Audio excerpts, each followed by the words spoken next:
Jornal Nova Era. Fatos, opinião e espiritualidade. Jornal Nova Era.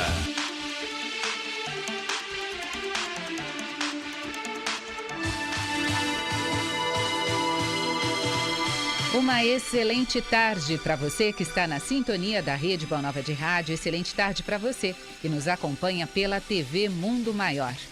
Hoje é quarta-feira, dia 29 de maio de 2019. Uma alegria poder chegar mais uma vez até você. Alegria de estar, de repente, participando do seu afazer aí doméstico, seu horário de almoço. Você que nos acompanha em 1450 AM na Grande São Paulo, dá licença que a gente está chegando. Eu e Ercília Azile de AZ hoje, pelo menos por enquanto. Sobrou para mim, viu, gente? Bem-vinda, Ercília.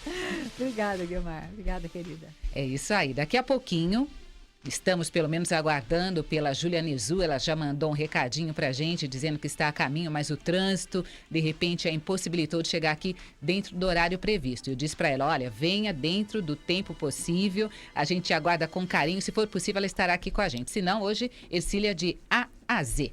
Vamos lá. Começar o Jornal Nova Era desta quarta-feira, hoje dia 29 de maio, trazendo um resumo de notícias dos principais jornais do país. O nosso objetivo sempre é mantê-lo bem informado. Fique sabendo que Força-Tarefa de Intervenção nas Penitenciárias ficará no Amazonas por cerca de 90 dias. O primeiro grupo da Força-Tarefa chegou ao estado na noite passada. A equipe vai atuar dentro de presídios em Manaus, onde 55 presos morreram nesta semana. A equipe vai atuar em Manaus até que toda essa questão possa ser normalizada. O primeiro grupo de intervenção chegou ao estado na noite de ontem, após o pedido feito pelo governador do Amazonas, Wilson Lima, ao Ministério da Justiça e também à Segurança Pública, ao ministro Sérgio Moro. Fique sabendo que o Senado aprova a medida provisória que reestruturou o governo. O COAF será transferido para a economia. O texto editado pelo governo perderia a validade na próxima semana se não fosse aprovado. Transferência do COAF, então, foi incluída por parlamentares e o Planalto já informou que não vai vetar. O Senado aprovou nesta terça-feira a medida provisória editada em janeiro pelo presidente Jair Bolsonaro, que reestruturou o governo e reduziu de 29 para 22 o número de ministérios. Fique sabendo ainda que o presidente do Instituto Brasileiro de Geografia e Estatística, o IBGE, a Suzana Cordeiro Guerra, anunciou ontem que o questionário completo do Censo Demográfico 2020 terá no total 76 perguntas.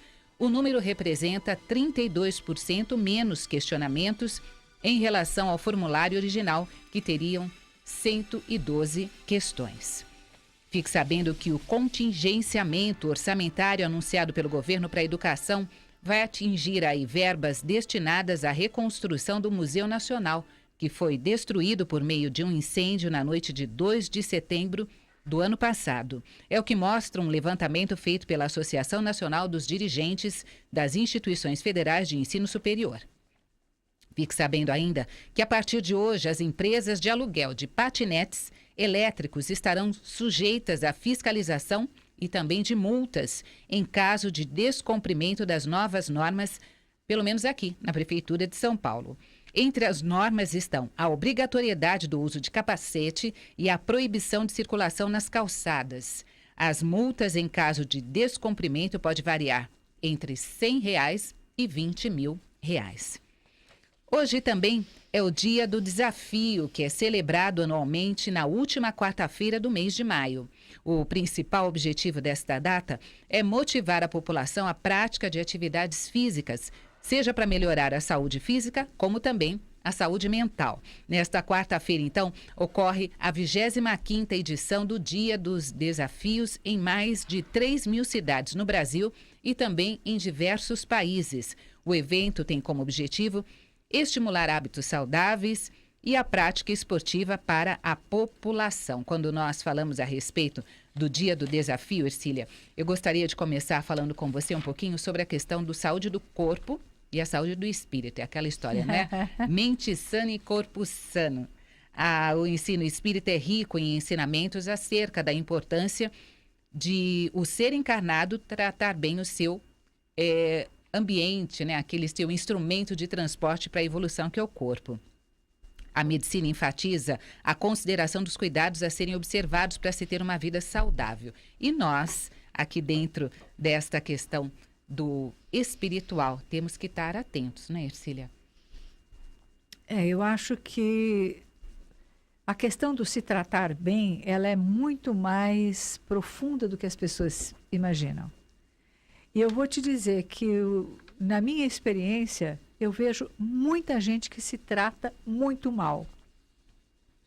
Se trata muito mal, comendo errado, Sim. vivendo irritado, com medo, Uhum. as emoções assim totalmente desequilibradas. A falta de um amparo espiritual, não necessariamente religioso, mas assim de um conforto que vem através até de uma prática, Uhum. né? Que hoje em dia, se você fala meditação, ela deixou de ser uma prática religiosa para ser uma prática de saúde, né? Então, acho que a gente tem que buscar entender, em primeiro lugar, entender o que nos faz bem, né? Falar de amor, falar de carinho. Qual amor? Aquele que a gente pode. Sim. Não é de O espírito possível. perfeito, né? Sim. E não arrastar mais as consequências do erro do outro que nos prejudicou. Eu costumo dizer assim, às vezes o outro até já Já esqueceu. já está em outra, já se mudou, já reconheceu, já pediu desculpa. Uhum. Mas a pessoa que recebeu a ofensa, a agressão, carrega aquilo, às vezes, por reencarnações sucessivas. Então, acho que a gente tem que olhar, né? E isso é bacana no Espiritismo, que o Espiritismo traz para hoje. Uhum. A reencarnação de hoje, mas não tem a vida passada? Sim, mas não precisa ficar preso ao que foi. Mas daquilo que foi trazido para esta e o que você pode fazer hoje, né? Então, hoje, o que você pode fazer por você? E, às vezes, o corpo é muito bem tratado no sentido da prática, da atividade física, das comidas adequadas, mas emocionalmente a pessoa está destruída, porque ela vive para o outro, ela não vive para si. Uhum. Ou tem exageros, né? Então, se olhar como uma pessoa amável, quer dizer, que o outro possa amar e que também trabalhe gradativamente a expressão da sua própria afetividade. Então, nós estamos falando do quê? Autoconhecimento e autoestima. A expectativa de vida do brasileiro, ela está para mais de 70 anos, né? 75,2 anos.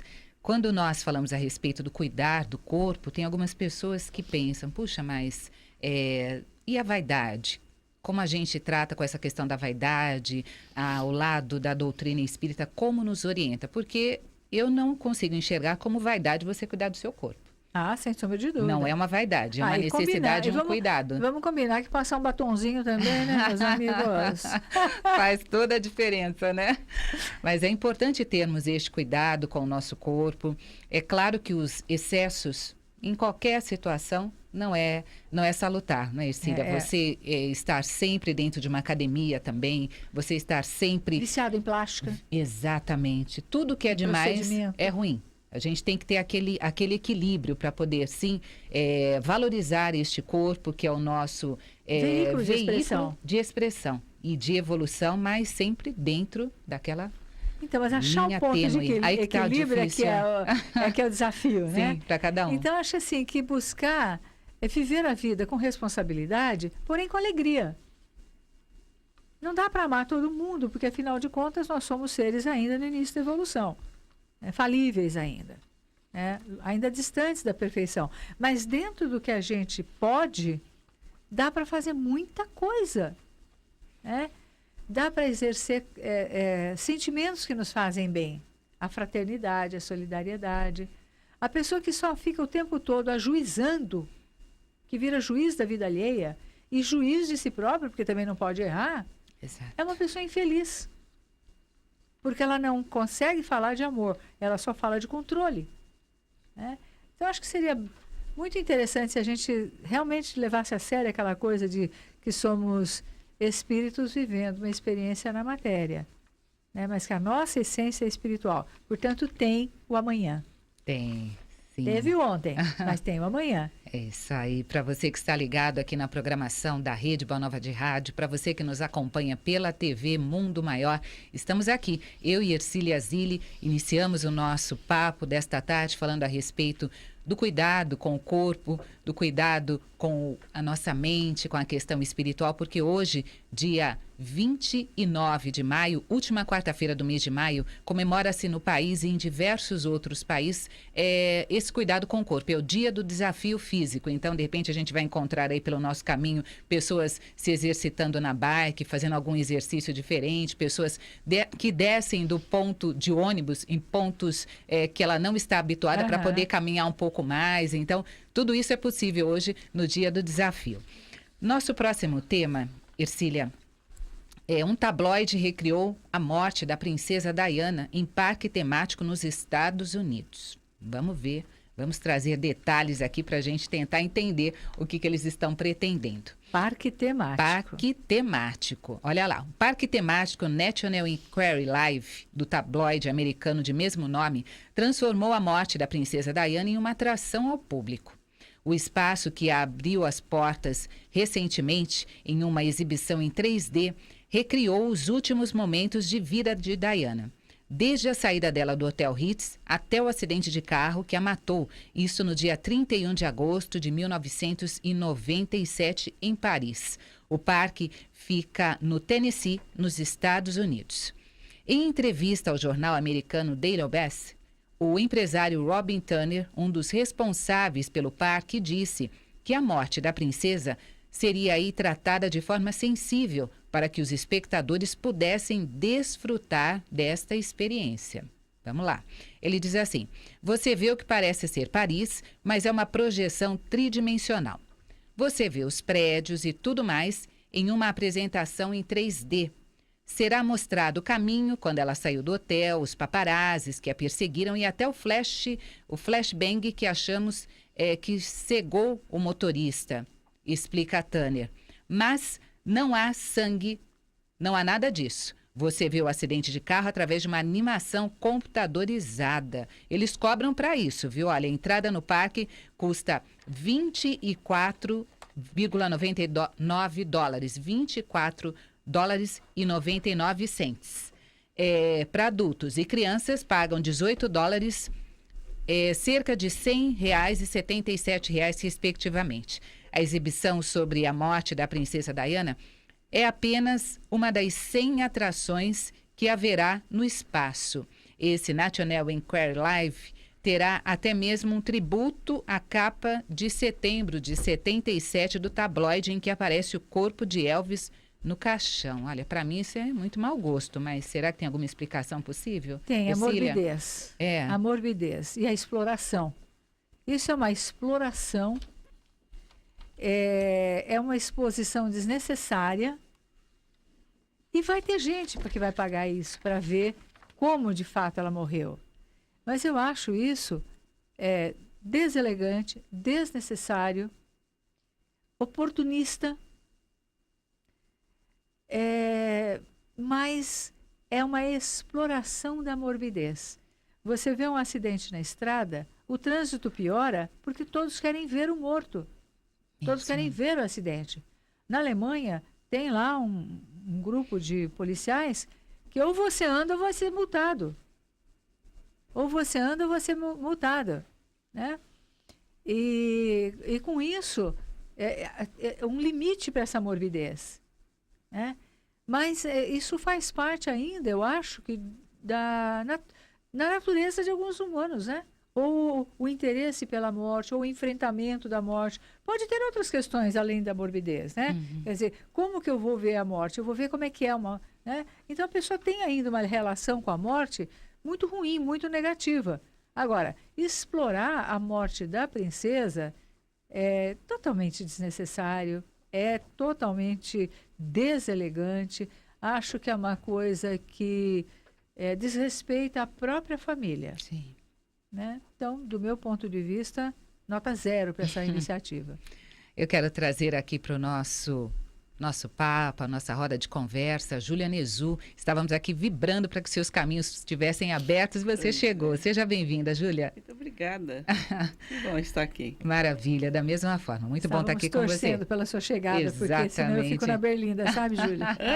Senão é Ercília de A a Z, né? É Ercília de A a Z. Exatamente. Nós estávamos aqui falando a respeito deste parque temático nos Estados Unidos, Sim. que entre as atrações vai recriar aí a morte da princesa Diana. Desde o momento em que ela saiu do hotel, a perseguição pelos paparazzi até o momento do acidente. E aí, Júlia?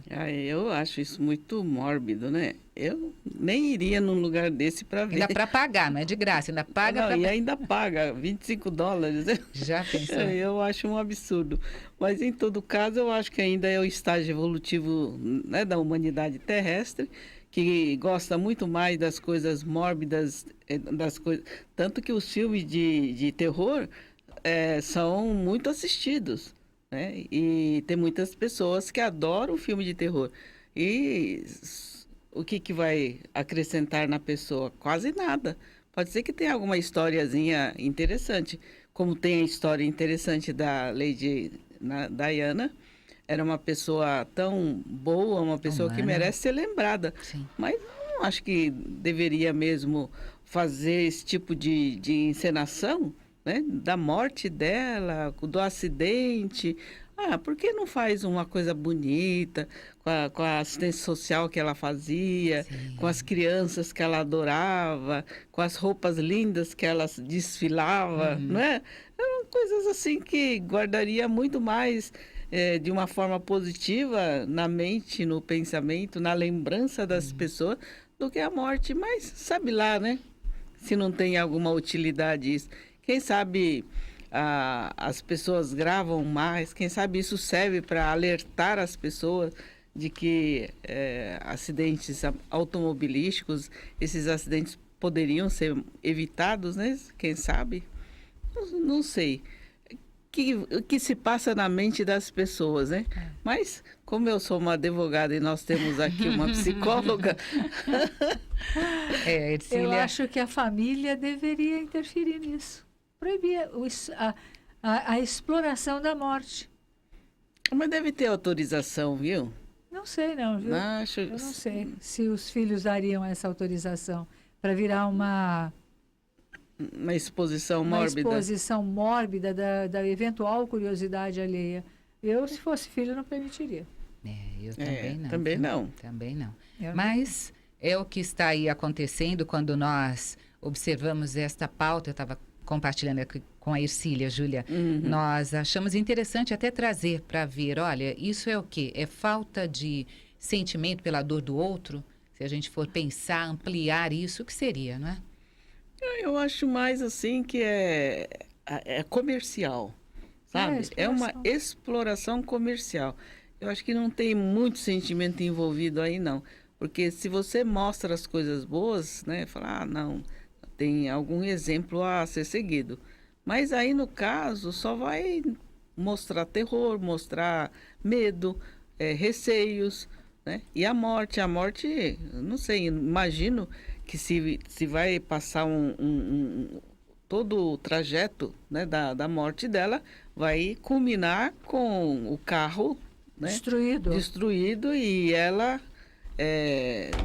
ali no meio da ferragem, etc. e tal. Então, que não deve ser nada, né, bonito, aquilo é coisa terrível. Então, eu não sei, mas é exploração comercial, viu? Isso é o nosso mundinho ainda de expiação em provas, onde o mal chama mais atenção e choca mais do que o bem, não é? Então, mas espero que isso não dê certo. Vamos torcer. Espero que não dê certo. Vamos torcer. Olha, eu quero trazer uma participação de ouvinte aqui que ligou no 0800 979 5011, Luiz Carlos Geraldo da Vila Ré, dizendo assim, boa tarde a todos, boa tarde, Luiz. Ele diz, o cuidado com o corpo e a mente. Estávamos falando, antes de você chegar, Júlia, sobre esta ação, né, que acontece tanto aqui no Brasil como em diversos outros países, sobre o Dia do Desafio, quando você vai atrás de alguma atividade física. E o Luiz Carlos trazendo uma questão sobre este tema. Ele diz, Ercília, Guiomar e Júlia, e quando uma pessoa chega aos 91 anos de idade, por exemplo, sem qualidade alguma, seja espiritual, material Seria um resgate? E aí? Às vezes escolha. Escolha, não escolha no sentido de vou para isso porque isso me vai fazer bem. Não, escolha por falta de ter tido outras alternativas, né? Então, imagina uma pessoa com 92 anos hoje pode ter uma qualidade boa de vida, né? Pode estar, de repente, desenvolvendo mais ações que uma pessoa jovem de 40, 50 anos. Né? Pode. Eu acho que o problema não é quanto a pessoa vive, mas como que ela leva essa vida. Que qualidades ela desenvolve em si, de tal maneira que essas qualidades se expressem em atitudes, né? Agora, às vezes as pessoas chegam a 90, 100 anos sem qualidade de vida nenhuma, só num quadro de sofrimento. Então, acho que cada projeto reencarnatório prevê uma coisa específica, né? É de cada um, mas a gente teria que analisar a vida daquela pessoa. Vendo no Facebook outro dia, tem uma senhorinha que é dita que tem 96 anos e tem uma dança coreografada. E ela dança perfeitamente. Se ela tem 90 e tantos anos, ela está ótima. Claro, está envelhecida. Ainda não arranjaram o remédio contra a velhice. Né? Porque diz que velhice é doença. Tem um conceito de que velhice é doente. Daí, por isso, a questão do remédio para velhice. Por isso, tem uma pesquisa que diz que é uma doença que poderia ser revertida. Estou esperando. Né? Mas, assim, a gente precisa se tratar bem, porque foi um tema que a gente abordou aí dentro disso, né? E se tratar bem é desenvolver autoconhecimento, é desenvolver autoestima, é lidar com a contingência, com aquilo que não pode ser mudado. Quer dizer, se viver muito, vai ficar velho. Pode ter uma qualidade melhor de vida, se preservar de acordo com o que tiver planejado para ela, né? Com os cuidados que vai ter e com aquilo que também consta no seu projetinho, né? Mas é inevitável, como é inevitável um dia desencarnar. Né? É verdade. Você sabe, eu tenho meu pai, está com 98 anos. Olha aí. Vai fazer 98 este ano. E ele já está andando de muleta, já se locomove com uma certa dificuldade. E pergunta para ele se ele quer ir para o outro lado. Nem pensar, né? Ele fala, não, eu estou bem aqui. Né? Os meus netos vêm me ver, meus bisnetos, meus tataranetos, Olha que bacana. eles vêm me ver, todo mundo me dá um abraço, os netinhos me dão um beijinho. Imagina, japonês, né? Meu pai nunca beijou um filho, porque não é cultura deles, né? Mas hoje ele adora ganhar os beijinhos dos bisnetos e dos tataranetos. Ou seja, o mundo mudou, né? O mundo mudou. Meu pai mudou, minha família mudou, não é? Que beleza. Então, ele também não tem muita qualidade de vida, né? Não tem como sair, passear, viajar como ele gostava. Mas ele tem essa alegria das pessoas que vão vê-lo. Então, toda semana tem alguém que vai visitá-lo. Né? Os filhos, os netos, bisnetos, as noras, os genros, enfim, ele tem uma família grande. Sim. Então, essa é a alegria dele. E ele fica muito feliz com isso. Então, para ele, isso é qualidade de vida. Exatamente. Cada um, Isso é qualidade de vida. cada um consegue se apropriar do melhor aí Agora, da eu vida, fico né? pensando, né, que essa foi a geração que comeu banha de porco, que, Foi mesmo, hein? que viveu de uma maneira aí bastante roots, como a gente diz, bem raiz, né? Agora, e assim, e as pessoas que estão se cuidando vão viver quanto? Né? Eu falo, olha, você só tem que ter dinheiro. Qualidade de vida, tratar, fazer tudo que você tem direito, mas tem que ter uma condição de vida, porque senão você vai virar uma pessoa dependente. Né? Então, para viver tudo isso, você tem que ter uma série de questões, né? Você tem que ter uma qualidade de vida, um amparo social, uma justiça social muito bem estruturada. Então, depende de tudo isso, né? De tudo isso, porque a gente ainda não sabe viver bem. Nós passamos uma parte da nossa vida mal-humorados, criticando, ajuizando, né? Fiscal da vida alheia, insatisfeitos, com problema de autoestima. Nós fizemos ainda uma parte muito grande do tempo preocupados, a gente não relaxa, é ansiedade o tempo todo. Então, acho assim, começar a olhar com alegria, com amor, se expressar melhor nas questões do dia a dia. Sabe, você não tem que ganhar todas as batalhas, né? Você tem que estar em guerra. Tem gente que vive em guerra. Você pergunta, a pessoa já vem com um caminhão de situações negativas, né? E o lado espiritual, que hoje já é visto e sabido que é um fator de qualidade de vida. Não é necessariamente a questão religiosa, embora contenha a questão religiosa. Mas uma pessoa que tem uma atividade voluntária, uma pessoa que ajuda as pessoas, uma pessoa que reza, Sim. né? Ela tem uma qualidade de vida e uma busca que acaba se transformando em paz interior. Uma pessoa assim como o pai da Júlia, que valoriza o carinho, o abraço, a presença das pessoas, é você estar realmente se colocando para a vida. E dessa forma a vida também te dá a resposta. Com a capacidade de mudar, porque ele Sim. venceu a questão cultural para entrar em contato com o sentimento. Isso é importante. Maravilha. Vencer a verdade. questão dita cultural para chegar no momento onde ele fala, olha, que gostoso receber beijinho. Claro. Periga de começar a dar beijinho também, né? Imagina, eu dou beijinho nele, né?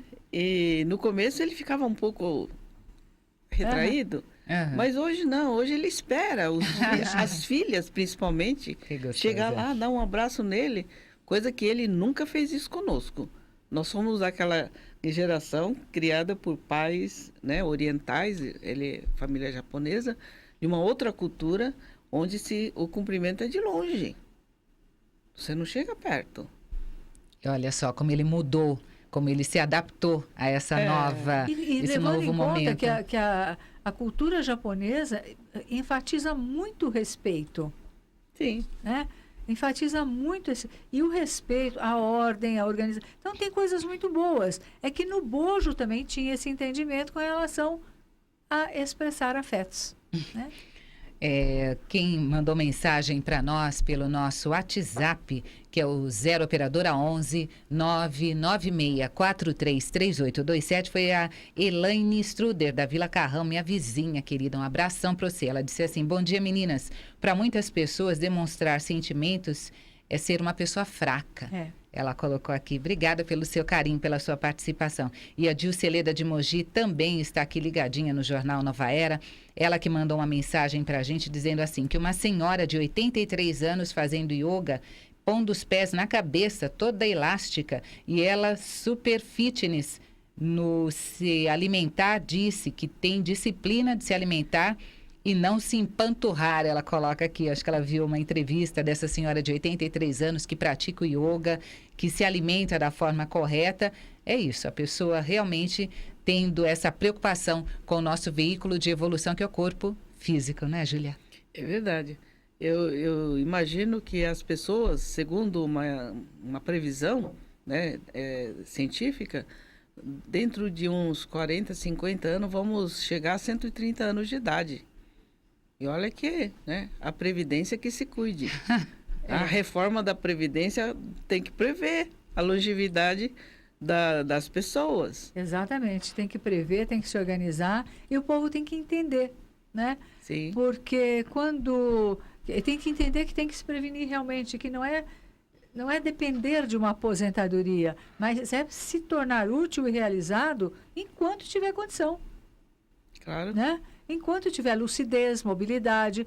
Agora, vamos entender, não tem a mobilidade adequada, dá para fazer um trabalho sentado. Agora, tem que aprender, tem que se familiarizar com os recursos que vão se transformando, né?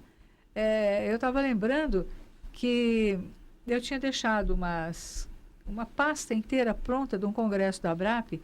Eu guardo sempre a pasta, né? Esse de 2004. Eu falei, lá tem modelo assim, assado, cozido.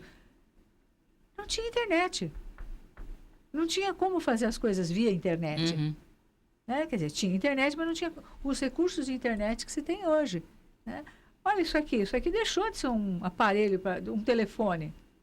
É um computador de mão. E a gente vai aprendendo o tempo todo, né? Vai organizando, tá dando tal problema, deve ser por causa disso. O meu deu problema, olha, deve ser o processador. Eu falei, bom, e aí, como é que faz para arrumar o processador do celular, né? E aí fui mexendo e tentando aprender algumas coisas, pedindo ajuda, porque também é isso. Então, acho que vamos viver Eu acho que o grande problema, sim, é a previdência, ter dinheiro, como eu sempre costumo dizer, ter um tecido social solidário, fraterno, né? De tal maneira que a gente não tenha que depender exclusivamente dos filhos, né? Mas de criar uma autossuficiência, o que não impede que eles exerçam o amor e o cuidado, né? Mas assim, daquilo que a gente pode prevenir. E eu fico imaginando, mas e a gente? A gente vai saber viver tanto? Viver com saúde? Porque é um desafio você saber. Sim. Olha, muito do nosso sofrimento é justificado como purificação, como elevação, né? E aí, como é que fica se você vai viver 150 anos de bem com a vida e achando que está tudo legal? Vão ser novos aprendizados, É né? um novo aprendizado. Um novo aprendizado. Né? Claro que até lá, tem outros recursos que também vão melhorar a questão da saúde, Sim. né? A questão de descobrir novos caminhos. Mas como é que é viver sem doença? Como é que é viver sem corrupção? Como que é viver num mundo de fato de regeneração, onde as pessoas são propensas ao bem? Porque é isso que nos espera. Sim, claro. Né? Propensas ao bem, eu não vou abraçar uma pessoa e quando ela sair falar, mas ó, né? Nós não vamos ficar na crítica, nós vamos ficar proativos. Então, eu acho que essas mudanças todas estão entrelaçadas. Que bom, né? Que bom que estamos neste caminho. Eu vejo espiritualmente esse o caminho, senão o plano de Deus falhou.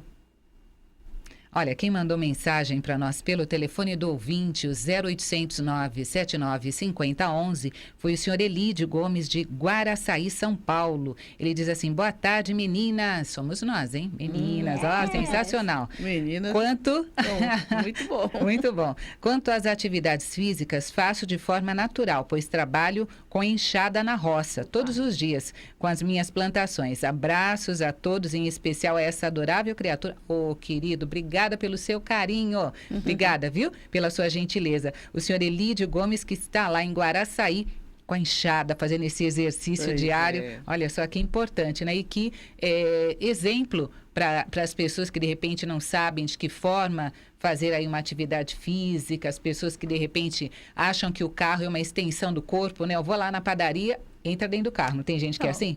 Então, de repente, vamos, com este exemplo do senhor Elídio, ter alguma atividade real para que o nosso corpo possa continuar aí nesta busca aí da evolução. Olha, limpar a casa, uma boa faxina, queima um monte de calorias e te dá mobilidade. Você tem que erguer, tem que abaixar, você tem que virar. Verdade. Né? Uma boa faxina. Né? Agora, nós temos tempo para fazer essa faxina? Porque às vezes a gente trabalha fora e não tem condição para isso. Mas podemos fazer tudo a pé? Então, de repente é possível, né? Podemos controlar os nossos ímpetos, né? Ao invés de querer estrangular o outro, tentar desenvolver equilíbrio. Então, tem aí. A proposta de mudança está feita pelo plano, né? Olha, eu quero divulgar aqui para você que nos acompanha a nossa campanha do moletom. O inverno está chegando e a nossa turma lá do Centro Espírita Nosso Lar Casas André Luiz, a unidade de longa permanência, são quase 600 assistidos. Precisamos renovar aí esse estoque de roupa de frio. Então, estamos pedindo a sua ajuda.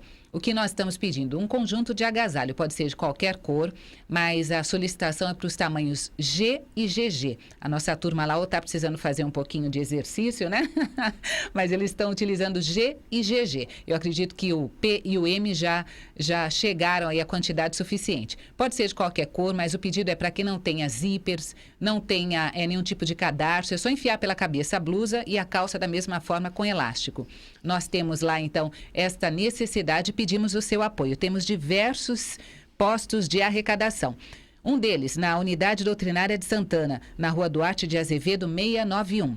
Outro ponto de arrecadação dos moletons é a Unidade Doutrinária da Vila Galvão, na Vicente Melro, 878. Temos ponto de arrecadação também na Vila Gustavo, na Rua Major Dantas Cortês, 276, bem próximo ao metrô Tucuruvi.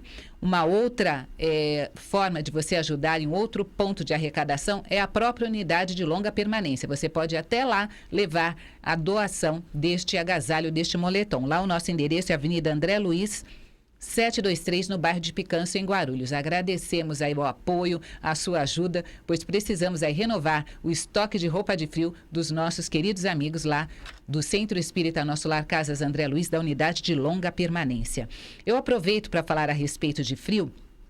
Nós estamos também aí em Sorocaba, um beijo para a turma de Sorocaba. O Fundo Social de Solidariedade de Sorocaba lançou ontem a campanha do agasalho.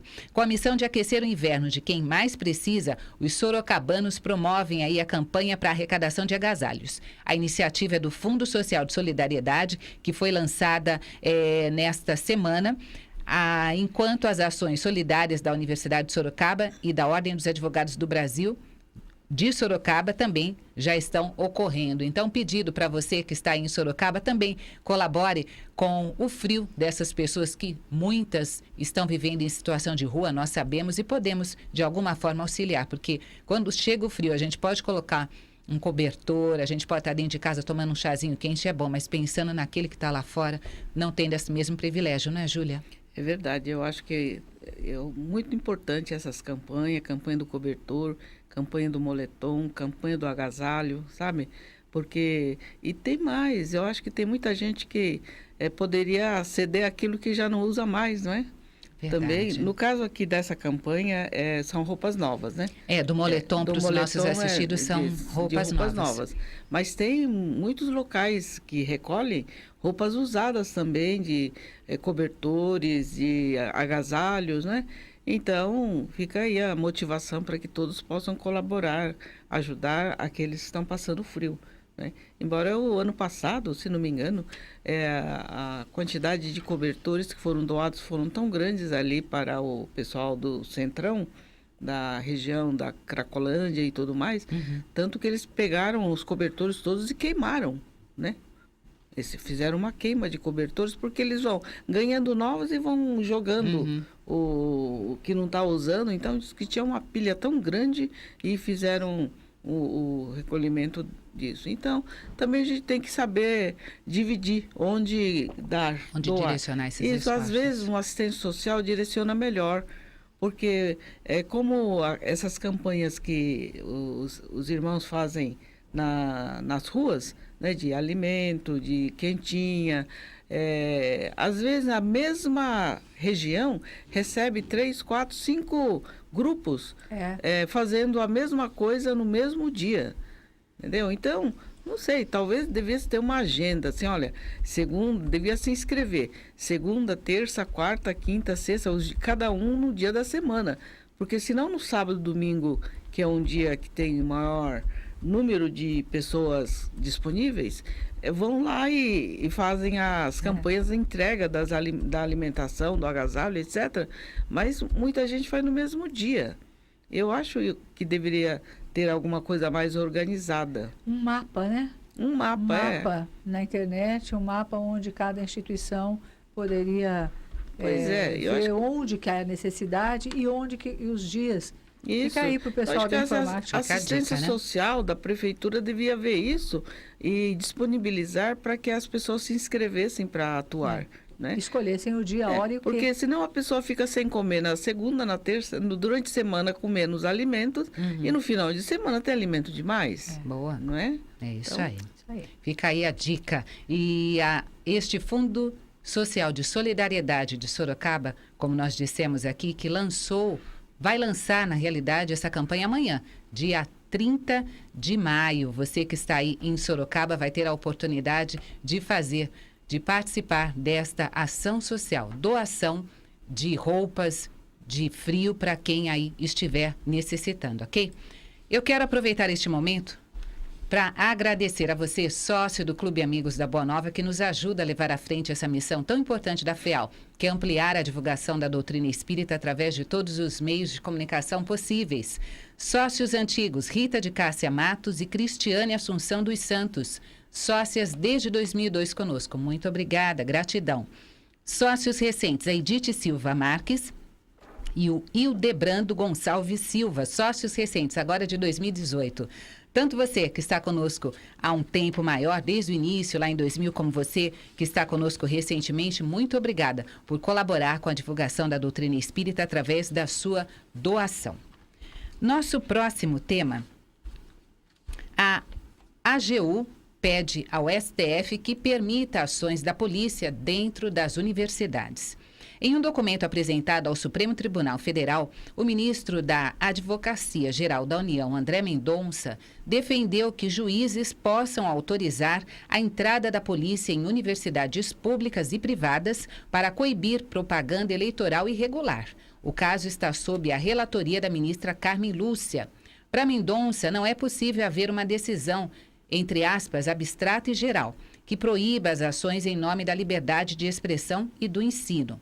O ministro defende que cada caso deva ser analisado individualmente pelo juiz eleitoral competente, que vai analisar o conjunto de fatos. Uma semana antes do segundo turno das eleições em outubro, no ano passado, as ações da Justiça Eleitoral em universidades de todo o país promoveram a retirada de faixas que diziam as seguintes frases: fora o fascismo, e interromperam aulas e debates, interrogaram professores, alunos, além de terem realizado buscas e apreensão de documentos.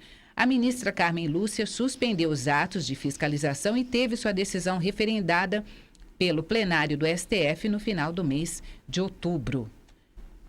E aí, quem começa? Olha aí, posso começar. Eu acho que as universidades, cada coisa tem o seu lugar certo. Sabe, manifestação, tem locais certos nas cidades para isso. Nas universidades, eu acho que menos bagunça, melhor, sabe? Não que não possa ter liberdade de expressão, todos nós devemos ter.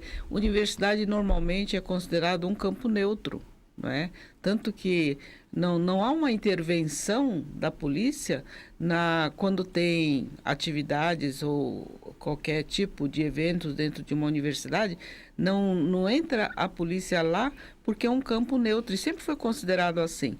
Agora, se começa a fazer atividades políticas, e todo mundo sabe que quando tem atividade política, né, o da esquerda, o da direita, eles não se entendem. É uma coisa assim, e não pode faltar com respeito também, não é? Então, eu penso que essa intervenção deve ter suas razões. Eu não conheço profundamente quais foram as razões que levaram, né, a AGU, que é a Advocacia Geral da União, a pedir isso no Supremo Tribunal Federal, mas eu acredito que um pouco de ordem em qualquer lugar, na minha opinião, acho necessário. Ercília? Bom, a gente até conversou um pouco sobre essa questão, mas não com a notícia toda, né? Eu acho que é uma questão de foco, né? A universidade é um lugar para se trabalhar ideias, para se discutir ideias, mas dentro de um determinado programa de ensino, que não pode ser desvirtuado, né? Ele tem que seguir naquilo que foi proposto. A outra um vai querer uma coisa, como a Júlia colocou, outro vai querer outra coisa. Então, que o debate seja feito em locais e horários de maneira organizada. Por exemplo, vai ter um anfiteatro, vai ter um moderador, e ao invés de discutir partidos e ideologias, discutir ideias e programas. O que acontece hoje é que não é isso que é discutido. As universidades, muitas universidades, elas se tornaram uma outra coisa. Um lugar de protesto, um lugar onde as pessoas ficam peladas, dentro de sala de aula, atos que sugerem sexualidade exacerbada, atos sexuais, pichação, destruição de patrimônio público. A Universidade de Brasília tinha uma plantação de maconha, tinha um maconhal, né? Centros acadêmicos que são... Parece uma coisa, sei lá, é um lugar assim, é um antro. Tudo pichado, com palavras de ordem, com palavrões, com pichações relacionadas à sexualidade, palavras agressivas, violentas mesmo, geladeira para vender cerveja, ponto de droga. São todas as universidades assim? Claro que não. Mas tem. Uhum. Mas tem. Isso não é o foco da universidade. Então, eu acho que a universidade tem que partir da premissa do debate de ideias. Debate de partido, agressão e violência, como nós temos visto, né? Então, o que acontece? Por que essa bronca com a polícia? Quer dizer, se entra um assaltante, eu cobro uma ação da polícia se rouba o meu celular, mas eu não quero que ela entre na universidade quando o patrimônio público está sendo agredido, destruído. Então, qual é o papel da polícia? Né? É também dar espaço àquele que não compartilha com uma determinada ideologia. Né? Por quê? Porque não existe esse respeito constituído. Então, podem achar que... então é porque você é de direita. Vamos parar com essa história de esquerda e de direita. Vamos pensar o que é melhor para o ensino, para a educação, para o Brasil. Trabalhar a educação como ela deve ser. Pegar o conceito de Pestalozzi e levar às últimas consequências, né, que é o afloramento harmônico de todas as faculdades do indivíduo. Então, não é na violência, na agressão, né?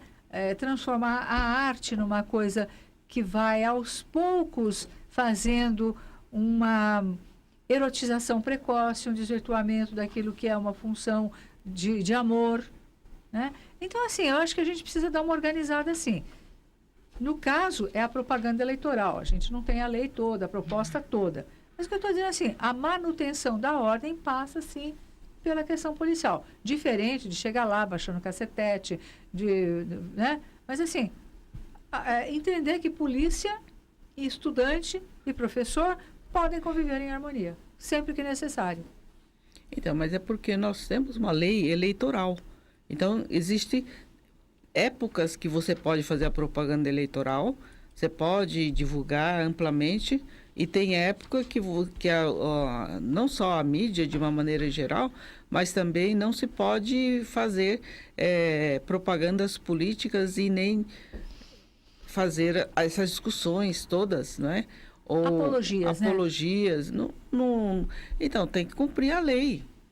A lei existe para também ser cumprida. Se não está de acordo com a lei, então vamos, por meios legais, modificar essa lei. Mas existe uma lei eleitoral que eu acho que é uma lei boa, sabe? No passado era uma bagunça. No passado havia muita panfletagem, as ruas todas sujas, nossa, imundas, não é? Os locais, as bocas de urna, então era um local de comício, um local de panfletagem na boca do... Hoje não, hoje as coisas estão mais tranquilas. E quem se interessa pela política, ou quem todos nós deveríamos nos interessar, vai procurar seus candidatos não na hora da eleição, sim, não na hora que você vai para a urna, mas... Não vai esperar encontrar um santinho caído no chão. Não lembro, vou pegar este e vou botar neste. Então, foi bem de não ter mais santinho caído pelo chão. Verdade. Sabe? Pelo menos a pessoa... Já existiu muito, né? Existia muito, nossa. E aquela imundícia, aquela sujeira. E no dia que chovia, no dia de eleição, você não podia andar lá, que se escorregava em cima, né, dos santinhos. Perigo, né? Eu ampliei um pouco o foco, porque também isso está sendo muito discutido. Ok. Né? Tem uns jabutis, como eles colocam, que do que você está falando. Então, tem regra. Isso que a gente está discutindo é regra. Aqui nós recebemos um comunicado, toda vez que vai iniciar o período eleitoral, nós temos regras, não temos? Sim. Nós temos que obedecer essas regras. Claro. Agora, não obedecer, o que acontece? A instituição paga uma multa enorme. Pode ser dividida, parcelada, mas é uma multa desnecessária, né? Mas não é proibido promover um debate organizado, né? Organizado que dê oportunidade a todos os candidatos. É função da rádio, da TV, aqui no nosso caso específico? Não necessariamente, não é assim. Tem outros que fazem. Sim. Né? Agora, a gente tem que obedecer à regra interna. Por quê? Porque podemos gerar para uma instituição que tem foco na assistência, no cuidado do próximo ou ao próximo, é uma penalidade de uma multa alta que terá que ser paga. Então, a gente tem que ter cuidado, sim. Tem que ter cuidado e atenção. Deixa eu trazer aqui a participação da Sueli, de Atinga, São Paulo. Pediu, se possível, para a Ercília comentar sobre o congresso da ABRAP, que vai ser realizado em junho. Só passa a data, Ercília, nós estamos finalizando o jornal, mas vai ser agora em junho, não, vai ser em agosto, amiga, né? Vai ser nos dias 17 e 18 de agosto, na Federação Espírita do Estado de São Paulo, lá na Rua Maria Paula. No site da ABRAP já está o primeiro cartaz, a programação, você clica lá, vai chegar na programação, e tem também a ficha de inscrições. Então, 17 e 18 de agosto. Vai ser um congresso que vai trabalhar muito a questão da psicologia, da religiosidade, do espiritismo, da ética nas relações humanas, nas relações sociais, e temos aí um quadro de expositores que está muito, muito bacana. Nós vamos, durante a programação, e Cília vai trazendo informação aqui. Obrigada, viu, pela sua participação. Quem mandou carinho também foi a Alice, do Jabaquara. Ela disse: parabéns, meninas, pelos temas, a iniciativa de cada uma.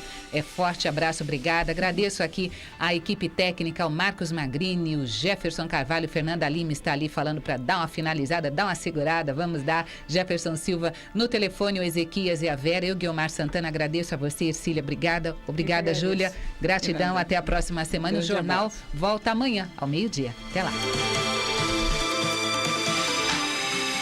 Você ouviu Jornal Nova Era.